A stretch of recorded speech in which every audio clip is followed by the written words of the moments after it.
Right now I'm talking with a man who has managed the top rock clubs in New York, Studio 54, the Peppermint Lounge, the Underground, and who is now the owner and manager of Danceteria. Please welcome Rudolf. Thank you. Thanks for joining us.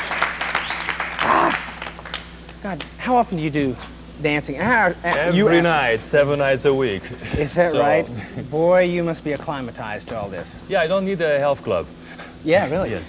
Now, you started out, years ago, you were even a stockbroker, and you moved over Yes. to dance clubs. What was it about dance clubs you really liked? Well, it's definitely much more fun than stock exchange and being a stockbroker, so that's something that helps. Yeah. And besides, I mean, the stock exchange is sort of a dead alley after you made some money, and it's like a 9-to-5 job.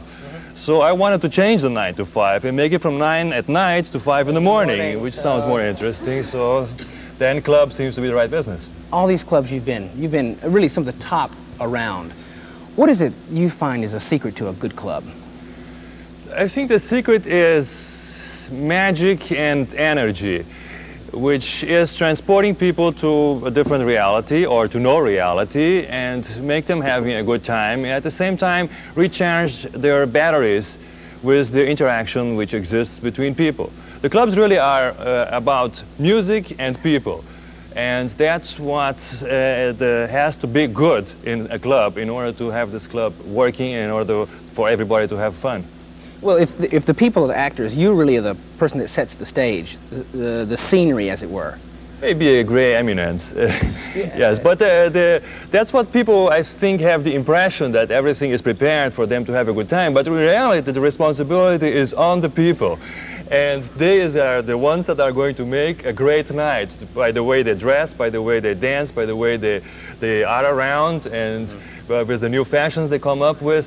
So, I mean, I alone really can't do very much. Right. Now, how important is fashion to this whole rock club scene? Fashion is definitively as important as music because it goes together with the music and it expresses the idea of what the personality of which one of us is all about. So you say you wear a uniform with your fashion and you express what your tendencies are, and you express your way of life and exactly what you are. I mean, when you talk to a person and you want to meet a person, you see if this person is attractive to you and the way this person dresses. So it's an important thing in nightlife. Especially because there's so many people meeting each other with music and so forth. I suppose that fashion becomes even more important to make a statement. And it's getting more and more important every day, yes. Yeah. And before it was, let's say, an English tendency that was not really so followed in America, but right now I would say it's on the same level. This accent, where is that from? That's a German accent. German accent. Yes. These women over here, I can see them, they like this accent. Do you like this accent? I know they do. Yes. I want to get some questions. You got a question back over here? Who had a question? I saw a hand up over there. Well, I want to ask you about the idea that at Danceteria, owner-manager there, you have several floors, multi-level. Yes. Why is that? The main idea is to give a variety of ambiences to people, so every floor is completely different from each other. The first floor is a performance floor, which has a stage and has a dancing floor. Second floor has a dancing floor. Third floor is a lounge with a video lounge, a bar, and has also a restaurant. The fourth floor is sort of a VIP room, but with democratic tendencies, in which if you look great, you are allowed in. That floor changes according to the season. They just, sometimes it looks like a neo-African paradise. Right now it's looking like a Stalinist colony, let's say Grenada type. In the future, who knows how it's going to look? It's just a question of changing the floor all around.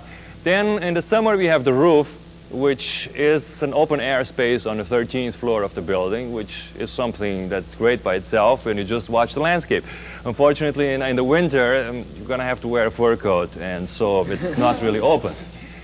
I use sometimes the basement also, which is nothing but the basement, but somehow people have this morbid attraction for this kind of places, so I use it in special occasions like Halloween or When I brought the Batcave Club from London over, I brought the entire club from London with their DJs, doormen, and everything into the Danceteria, and that was what I used was the basement. I think you're being very modest. You are really creating environments of excitement. It sounds like that's what you're doing, and you do it very well. Sounds like it. I give clues to people, yeah. yes. Have you been a DJ anywhere else, and for how many years? I have not been a DJ, nowhere.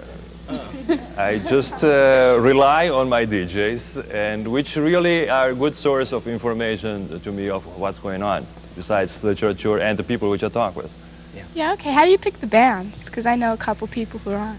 Yes, the bands are picked by its novelty and its value of avant-garde. I want new bands that have something new to say.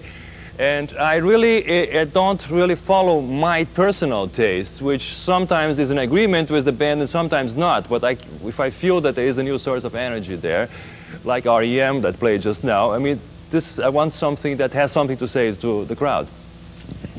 I've been to Danceteria. How do you keep the club alive or happening? Well, in doing these different types of performances, events, and floors, I mean, sometimes, let's say, Mondays and Tuesdays, there are not so many people there, so I only use 1 or 2 floors, but those 2 floors are going to be crowded. And then I also use different floors. Sometimes you never know when you're going to Danceteria what is happening exactly there, because on top of the band that's playing, there's always something else, you know, maybe a transvestite playing accordion in a corner or something like that, you know, that you don't expect. So being unpredictable is one of the keys. Well, the clubs have had such tremendous popularity in all the urban centers across America, really Europe too. Why do you think that's been? I think it's a form of entertainment that people have chosen slowly, because the clubs have changed from an entertainment for older people in which you had to have a lot of money to come in. Let's say if we remember 20, 30 years ago, you went to a nightclub, you had to have like a lot of money and order a bottle of whiskey and sit on a table and watch an expensive show. Now this changed, this whole formula, and so club is something that is relatively accessible to people. Yeah. And so people, you make use of it. And you make it a lot of fun. Rudolf, thank you very much from Danceteria. Thank you very much for being with us. You know, I'm sure